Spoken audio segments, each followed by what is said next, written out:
오늘 말씀의 제목을 한번 따라해 보시겠습니다. 인격적인 신앙인. 요즘에 교회에 우리 목회자들, 참 목회자들의 윤리가 갈수록 중요해져 가고 있어요. 아무리 설교에 능력이 있고 목회에 카리스마가 있고 은사가 많이 있는 그런 목회자라 할지라도 윤리적으로 흠이 있고 큰 문제가 생기면요, 사실은 제대로 목회를 지속하기가 어렵게 된다는 것입니다. 한국교회에 그러한 교회들이, 그런 또 목회자들의 모습이 가끔씩 있는 것을 보게 되는데요, 참으로 목회자가 더 성도들에게 모든 면에 있어서 본이 되고 또 윤리적으로도 도덕적으로도 삶에 있어서도 더 깨끗한 삶을 살아가는 것이 마땅한 일인 줄 믿습니다. 그런데 목회자뿐만이 아니라는 거예요. 우리 모든 성도들이 성공적인 인생을 살아가느냐, 또 존경받는 삶을 살아가느냐, 또 올바른 신앙인의 모습으로 살아가느냐 하는 것은요, 그 사람의 어떤 실력이나 지식이나 업적에 달려있기보다는 그 사람의 성품과 인격에 달려있다는 사실을 우리가 깨달아야 될 줄 믿습니다. 성공하는 사람들의 7가지 습관을 쓴 유명한 스티븐 코비가 쓴 원칙 중심의 리더십이라는 책이 있는데요, 이 책에서 스티븐 코비가 이렇게 이야기합니다. 성공한 사람들, 위대한 지도자들이 갖고 있는 근본적인 자질이 있는데 사람의 그 위대성을 부수적인 위대성과 본질적인 위대성으로 구분할 수 있다라고 이 책에서 코비가 이렇게 이야기하고 있어요. 그런데 그 부수적인 위대성이라는 것은 무엇이냐면 그 사람의 학벌, 재산, 외모, 지위, 배경, 이런 것들로 이루어지는 것이고, 본질적인 위대성에 해당하는 것은 성숙한 인격의 모습들이라는 것입니다. 구체적으로 인내심, 사랑, 이해심, 동정심, 결단력, 포용력, 이런 것들로 이루어지는 것이 그 사람의 본질적인 위대성이다라고 이렇게 설명하고 있어요. 성공하기 위한 필수적인 조건으로 우리는 대개 어떤 학벌이나 재산이나 외모나 배경, 이런 것들을 먼저 떠올리지 않습니까? 그런데 실상은 그런 것들은 부수적인 것이고, 진짜 중요한 것은, 진짜 그 사람을 성공하는 사람으로 이끄는 것은 성숙한 인격이라고 그렇게 이 책에서 강조하고 있다는 것이죠. 우리나라 교육 현장에서도요, 학교에서도 오래전부터 우리 학생들을 대상으로 전인 교육이라는 것을 굉장히 강조해 왔어요. 전인 교육이라는 말은 지, 정, 의, 이 3가지 요소를 균형 있게 잘 조화를 이룬 성숙한 인격을 갖춘 그러한 학생들로 기르자라는 그 교육을 의미하는 것이죠. 그런데 오늘 예수님도 이와 같은 말씀을 본문에서 우리에게 주시고 있는 것을 보게 됩니다. 오늘 예수님은 우리들을 향해서 너희들이 모든 것을 갖춘 온전한 사람이 되라라고 그렇게 말씀하고 있다는 거예요. 그런데 예수님은 그 사람의 훌륭한 것을 단순한 어떤 능력과 재능을 보고 말씀하지 않으십니다. 그 사람의 인격과 성품에 더 많은 큰 비중을 두고 계신다는 거예요. 만약 능력과 재능만 가지고 판단하셨다면 예수님의 12제자 중에 가장 훌륭한 제자는 가룟 유다가 되지 않았을까라고 그렇게 생각이 됩니다. 마태복음 5장부터 7장 말씀은요, 우리가 잘 아는 유명한 예수님의 산상설교 말씀에 해당하는 부분인데, 이 산상설교에서 예수님은 먼저 팔복, 축복을 선언하시고 이어서 하나님의 백성들의 윤리적인 삶에 대해서 하나하나 말씀하시고 있는 것을 볼 수가 있습니다. 오늘 읽은 본문에서도 예수님은 우리에게 이웃에 대한 사랑과 또 원수에 대한 용서에 대해서 말씀해주고 있는 것이죠. 예수님은 언제나 우리 모두에게 너희가 어떠한 인물이 되느냐, 그것보다 어떠한 인격자가 되어야 하느냐를 강조하고 계신다는 사실을 우리가 깨달아야 될 줄 믿습니다. 그래서 예수님께서는 오늘 결론적으로 이렇게 말씀하시는 것이죠. 그러므로 하늘에 계신 너희 아버지의 온전하심과 같이 너희도 온전하라. 아멘. 우리가 하나님 아버지의 온전하심을 본받아 우리도 모든 면에 온전함을 갖춘 인격적인 그러한 신앙이 되도록 힘써야 될 줄 믿습니다. 크게 첫 번째로 오늘 하나님의 온전하심이 무엇인가를 우리가 먼저 이해해야 될 필요가 있을 것 같아요. 오늘 성경에 말씀한 하나님의 온전하심은 우리 하나님이 인격적인 하나님이심을 의미하고 있는 것입니다. 우리 따라해 보시겠습니다. 인격적인 하나님. 우리 하나님은요, 다른 우상 종교의 신들과는 달리 인격을 갖춘 인격적인 분이시라는 거예요.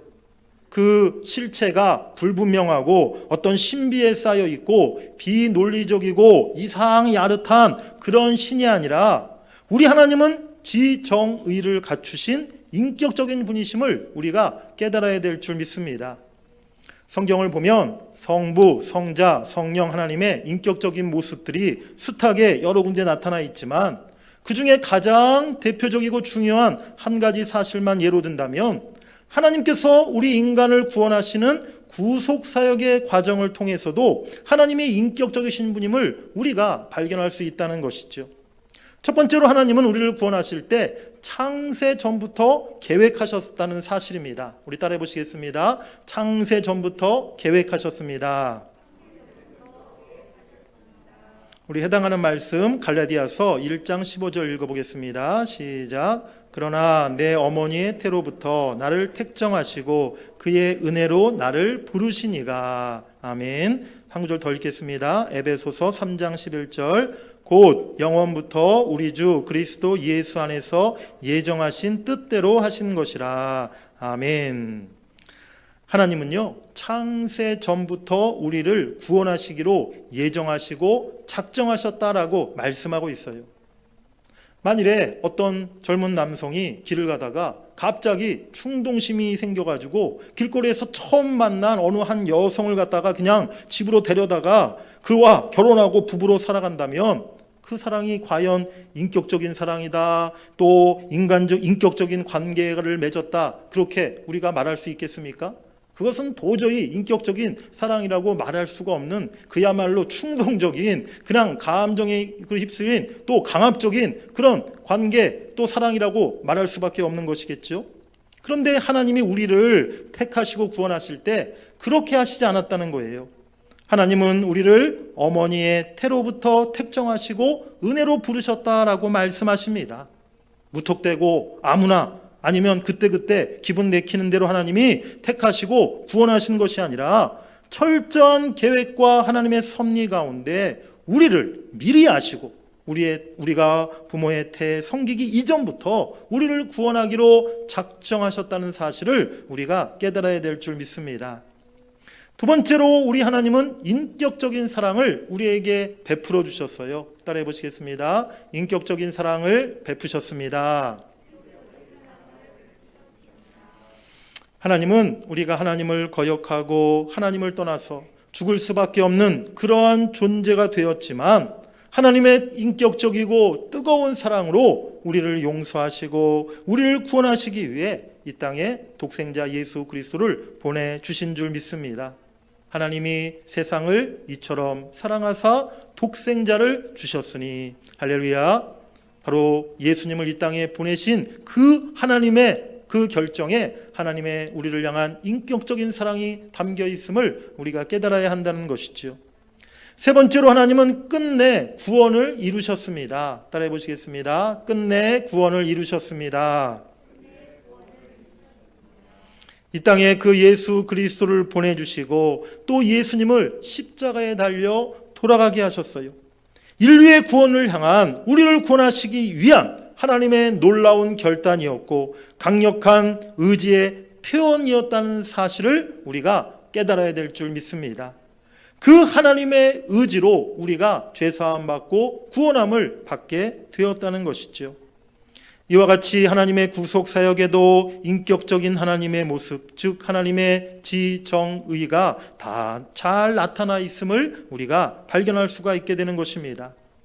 이렇게 하나님은 인격적인 분이시기에 우리들과의 관계에 있어서도 언제나 인격적인 관계를 원하신다는 거예요. 또한 우리 그리스도인들이 하나님을 본받아서 인격적인 성도, 지정의를 갖춘 그런 신앙이 되기를 원하시는 줄 믿습니다. 우리 기독교가 다른 이방, 우상 종교와 차별화되는 커다란 특징 중에 하나가 무엇이냐면 바로 우리 기독교는 매우 인격적인 종교라는 거예요.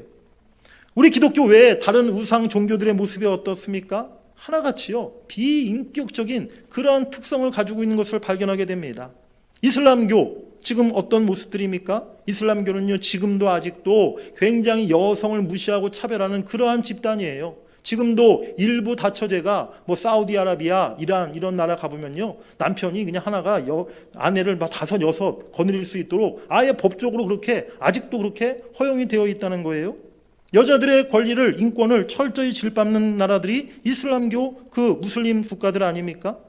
자살 폭탄으로, 그렇게 자살 테러로 내 생명을 바치면 천국에 가서 엄청난 상을 받는다고 그렇게 가르칩니다. 정말 비인격적인 그러한 종교 집단이다라고 그렇게 우리가 말하지 않을 수 없는 것이지요. 인도의 힌두교는 또 어떻습니까? 인도 힌두교의 굉장히 큰 특징은요, 바로 그들이 구원받기 위해서 고행을 해야 한다라고 그들이 이야기하는데, 그들이 이야기하는 고행, 타파스라고 그들이 부르는데요, 상상을 초월하는 그러한 고행들을 인도 힌두교 그 신자들이 한다는 거예요. 단식 이런 것은 기본이고요, 부리를 걷기도 하고, 높은 바위에서 몸을 던져 떨어지기도 하고, 깊은 연못에 바로 몸을 또 던지고, 평생 계속해서 한쪽 다리를 들고 이렇게 서 있는 그런 사람도 있다고 그러고요, 재나 가시나 소똥이에 눕기도 하고, 또 평생 머리나 손톱을 깎지 않거나 자르지 않는 그런 고행들을 힌두교 신자들이 지금도 하고 있다는 것입니다. 지금 그래서 인도에 가보면요, 지금도 길거리 거리마다 그렇게 고행을 하기 위해서 평생 걸식을 하면서 이렇게 구걸을 하면서 살아가는 그런 고행자들이 인도 그 시내마다 거리마다 굉장히 많이 있다고 해요. 현재 인도에 그 고행하는, 그 걸식하는 사람들의 숫자가 500만 명이 넘는다고 합니다. 제가 인도에 고행하는 그 힌두교 신자들의 모습을, 사진을 좀 이렇게 여러분들에게 보여드리려고 하는데요. 네, 이 사진이 이제 인도 그 시내 이렇게 도처에 있는 그 고행을 하기 위해서 일부러 노숙하며 걸식하는 그러한 힌두교 신자들의 모습이에요. 그야말로 상거지의 모습 아닙니까? 네, 다음 사진도 보여주세요. 이것이 일부러 좀 잔인한 사진인데, 무슨 힌두교 특별한 축제 그런 날이에요. 무슨 특별한 절기의 날인 것이죠. 그런 절기 때가 되면 자원에서 이렇게 막 자기 살을 뚫고 살에 뭔가를 이렇게 찌르고 이런 고행을 한다는 것이죠. 다음 사진도 여성도 그런 행위를 똑같이 하는 거예요. 남자들만 하는 게 아니라. 이 사진은요, 해외 토픽에 나온 유명한 사진 중에 하나인데, 어떤 힌두교 열성 신자가 젊을 때부터 나는 하나님, 자기네들이 믿는 힌두신을 나는 존경하고 경외한다는 표현으로 나는 오른손을 내리지 않겠다, 평생. 그래서 이 사람이 지금 현재까지 오른손을 내리지 않고 있다고 하는데요, 1973년도부터 저 오른손을 들고 지금까지 몇 년이 지났습니까? 1973년도 지금까지, 올해까지 50년째 진짜 한 번도 자나 밤이나 낮이나, 이제 지금은 손이 완전 마비돼 가지고요, 지금은 내리고 싶어도 내릴 수가 없대요. 내리면 오히려 이 신경이 막 파괴되고 이게 잘못돼 가지고 이제 어쩔 수 없이 평생 손을 들고 살아야 된다라고 이야기하는데, 마지막 사진, 저 사람의 손가락을 한번 보시기 바랍니다. 참, 이것이 무슨 신앙이고 이것이 무슨 정말 신을 섬기는 그런 모습입니까? 더 자세히 말씀드리지 않아도 이와 같이 우상 종교들은요, 정말 우리 상식에 어긋나는, 또 인격적이지 못한 그러한 모습들을 지금도 나타내 보이고 있다는 거예요. 소나 염소 같은 가축을 신으로 섬기고, 태양신을 섬기고, 바위돌이나 금덩어리를 섬기고, 거기다가 절하고 또 거기다가 경배하는 모든 우상 종교들, 하나같이 비인격적인 신앙의 모습임을 우리가 발견하게 되는 줄 믿습니다.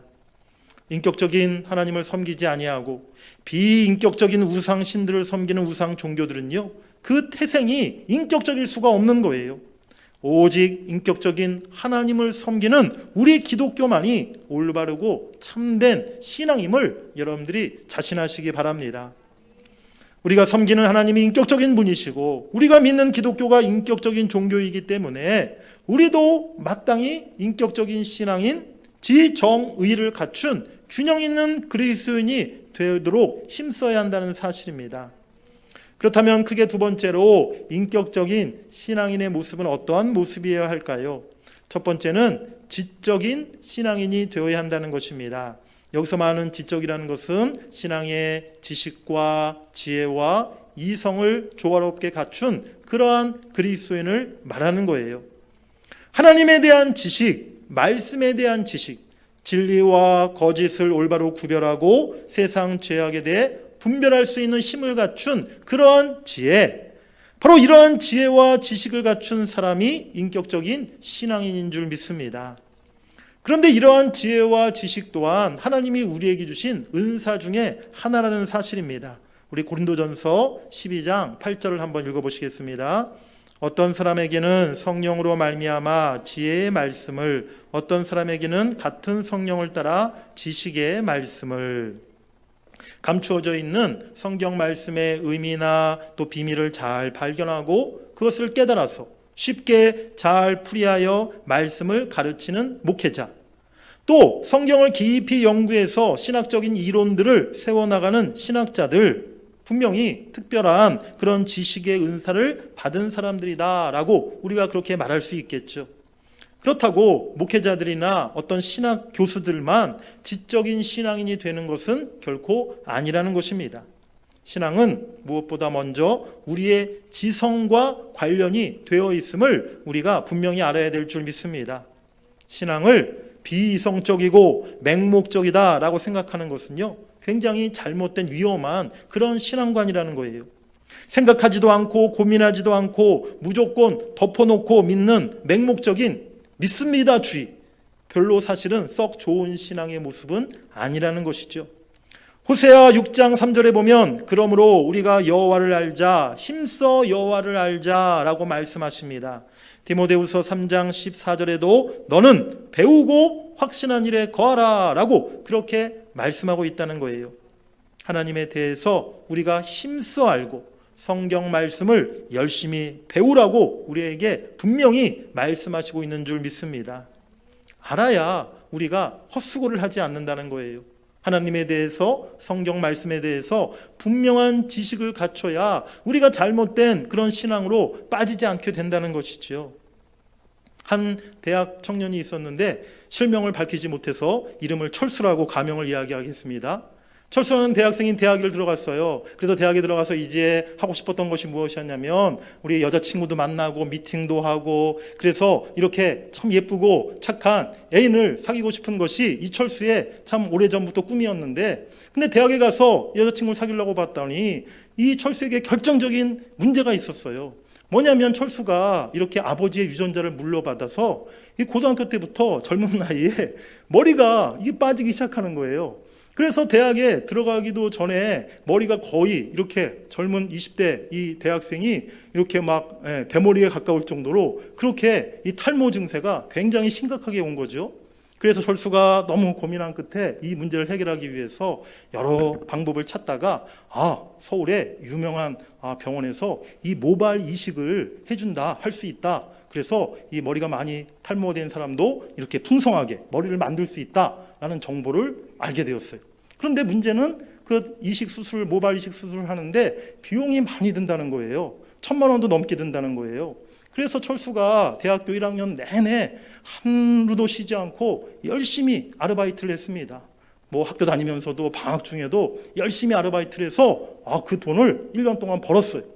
그래가지고 이제 그 돈을 벌자마자 준비해가지고 그 병원을 찾아가서 정말로 모발 이식 수술을 아주 잘 성공적으로 받게 되었죠.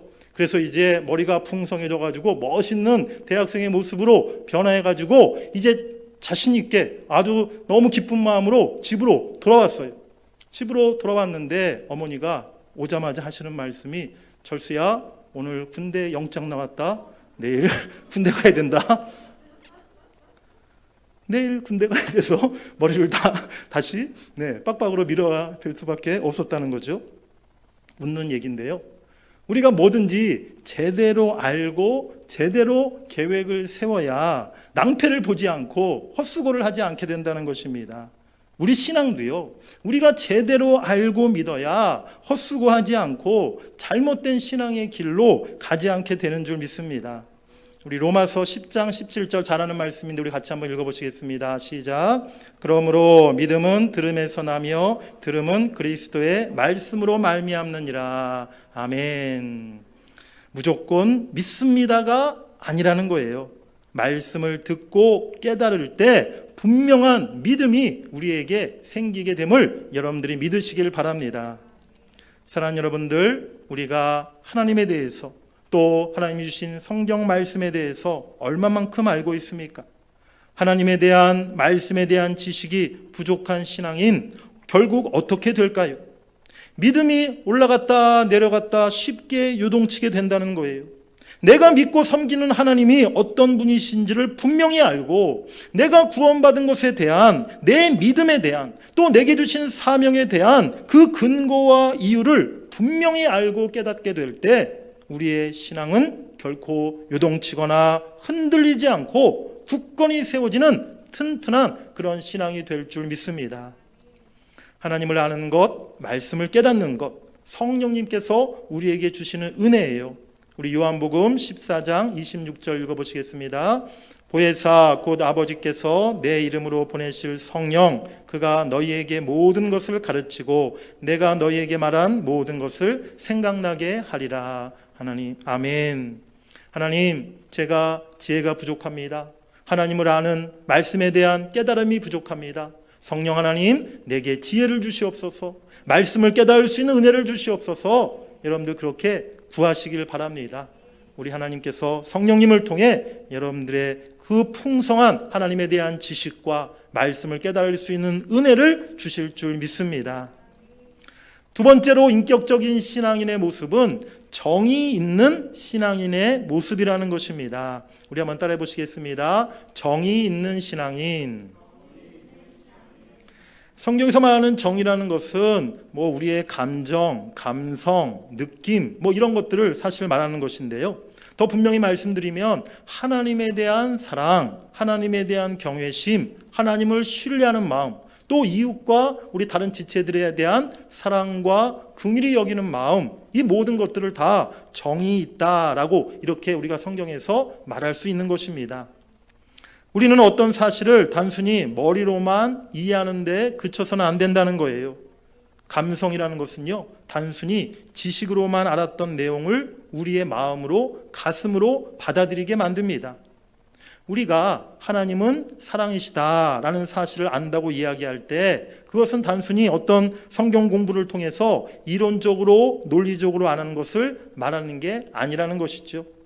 나의 삶 가운데 예로부터 나를 사랑해 주시고 내가 힘들 때 나를 위로해 주시고 나를 감싸 주시고 나를 언제나 따뜻한 손길로 붙들어 주셨던 그 하나님의 사랑을 내가 가슴으로 느끼고 내 삶의 경험함을 통해서 하나님은 사랑이시다라고 우리가 그렇게 분명하게 알게 되는 줄 믿습니다.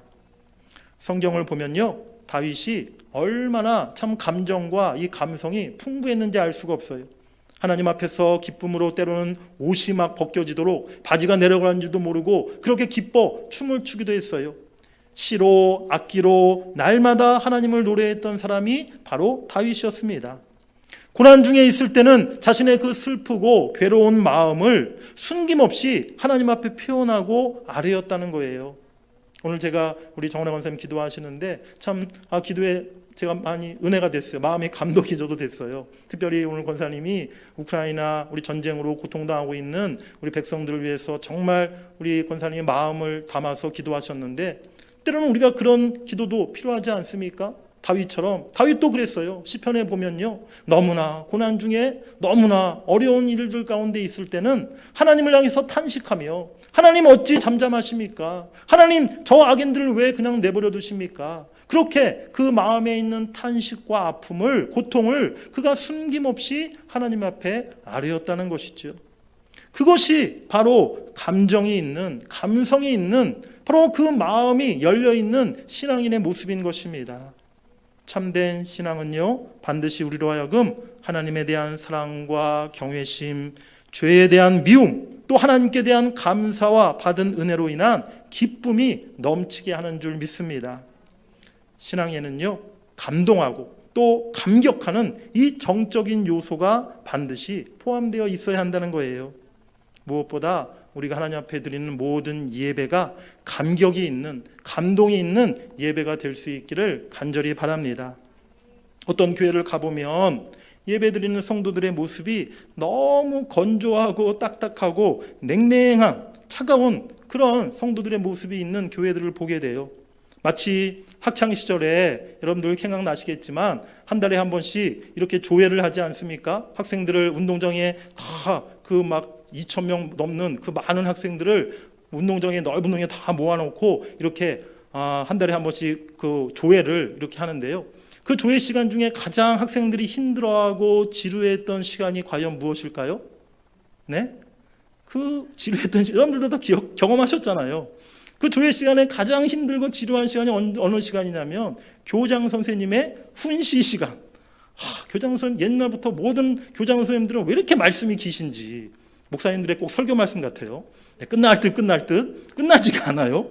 마지막으로 한마디만 더, 끝으로 하나만 더, 한 가지만 더 붙여서 또 결론적으로, 하여튼 교장 선생님들의 훈시가 늘 길었던 기억이 납니다. 교장 선생님들의 그 교장 선생님의 훈시를 듣고 있는 학생들의 모습이 어떠했을까요? 제 얼굴 모습만 생각해 봐도 하나도 즐겁지 않고, 하나도 얼굴에 무슨 밝은 표정이 없고, 그냥 오만상 찌푸리고 그냥 눈 꼭 감고, 언제 오늘 조회가 끝나나, 교장 선생님 말씀 언제 끝나나, 아마 그런 마음이었던 것으로 저는 기억합니다. 저뿐만이 아니라 거의 대부분의 모든 학생들이 아마 그런 마음이 아니었을까 생각이 드는데요. 예배드리는 우리들의 모습이, 우리들의 마음이, 우리들의 얼굴 표정이 그런 모습이 되어서는 안 된다는 것입니다. 우리의 예배와 우리의 찬송 가운데 언제나 기쁨이 있어야 될 줄 믿습니다. 또 우리의 기도 중에 눈물이 있어야 하는 것이고요.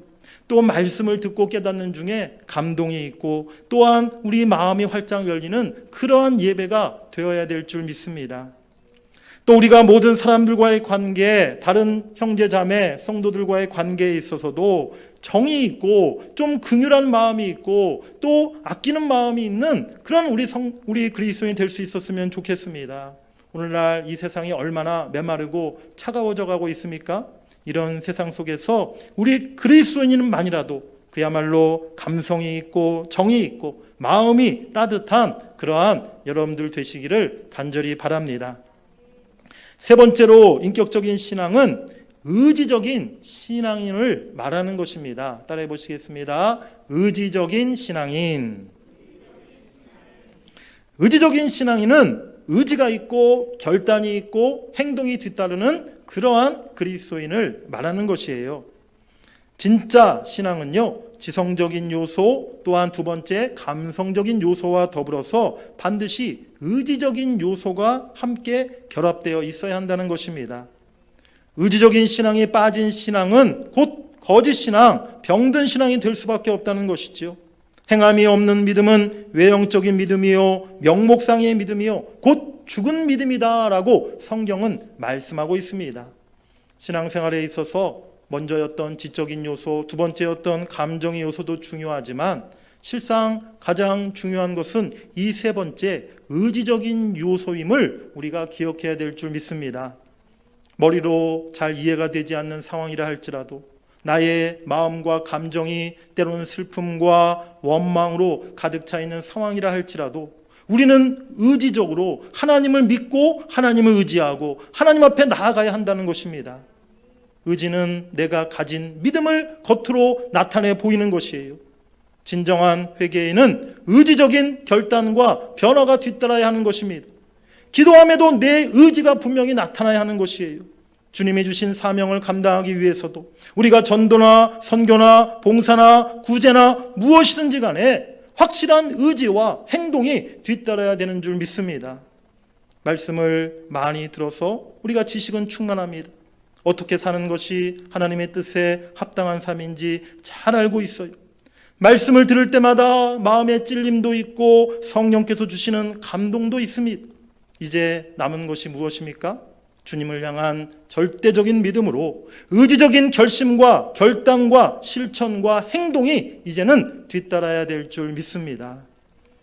사랑하는 성도 여러분, 오늘 예수님께서는 우리들을 향해서 하늘에 계신 너희 하나님의 온전하심과 같이 너희도 온전하라 라고 그렇게 말씀하십니다. 우리 오늘 내 신앙의 모습, 내 삶의 모습을 우리가 한번 되돌아볼 수 있기를 원합니다. 지, 정, 의 3요소를 잘 갖춘 인격적인 신앙인의 모습을 내가 잘 갖추고 있는가, 우리 자신을 돌아볼 수 있기를 원합니다. 우리가 부족한 부분이 어떤 부분입니까? 지, 정, 의 이 세 가지 요소 중에 내가 부족한 신앙의 모습이 어떤 부분이었는가를 여러분들이 한번 생각해 보시는 이 저녁이 될 수 있기를 원합니다. 지식만 있으면요, 머리만 큰 이론주의자가 되는 거예요. 감정만 넘치면 기분에 따라 요동치고 혈기만 부리는 그런 사람이 될 수가 있습니다. 의지만 있으면 냉정한 공로주의자가 되고 행위주의자가 되고 만다는 사실입니다. 지, 정, 의 이 세 가지 요소를 잘 균형 있게 갖추어야 온전한 인격적인 신앙인이 될 수 있음을 여러분들이 꼭 기억하시기를 바랍니다. 오늘 이 자리에 오신 우리 사랑하는 성도 여러분들 모두가 그와 같은 인격적인 신앙인의 모습을 잘 갖추셔서 하나님께 인정받고 또 모든 사람들에게 존경받는 그러한 여러분들의 삶이 되실 수 있기를 간절히 바랍니다. 저와 우리 대전동문교회 모든 성도들은 그와 같은 인격적인 그리스도인, 인격적인 성도가 되어서 우리 교회 안에서 우리 모두가 존경하고 칭찬받을 뿐만이 아니라 우리 지역사회에서도 야, 대전동문교회 목사님은 대전교회, 대전동문교회 동문교회 장로님들, 권사님들, 성도님들은 정말 최고야, 정말 인격적인 분들이야, 정말 사랑이 많으신 분들이야, 그렇게 소문난 우리 교회가 될 수 있기를 주의 이름으로 간절히 축복합니다.